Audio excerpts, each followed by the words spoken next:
Wara li fil-bidu ta' dan ix-xahar l-avukat Andrew Xiberras iddeċida li ma jibqax jassisti lill-ex Chief of Staff ta' Joseph Muscat, Keith Schembri, issa anke Pawlu Lija qal li mhux se jirrappreżenta lill-istess Schembri. L-avukat Pawlu Lija huwa mhux biss l-avukat ta' Schembri imma jirrappreżenta anke lill-Prim Ministru Joseph Muscat, kif ukoll huwa l-avukat tal-Partit Laburista. Rapport fuq il-Gazzetta Malta Today żvela din l-aħbar jumejn biss wara li Keith Schembri waqqa' żewġ libelli oħra li kellu pendenti, libelli kontra l-ġurnalista assassinata Daphne Caruana Galizia. Dawn il-libelli kienu marbuta ma' dak li kitbet Caruana Galizia dwar ir-rabtiet bejn Schembri u l-kickbacks li jew kien sejħu mill-Azerbajġan.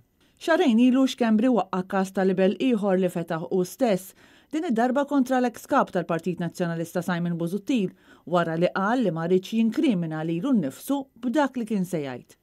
Mhux magħruf min se jkun qed jieħu post Pawlu Lija bħala rappreżentant legali ta' Keith Schembri.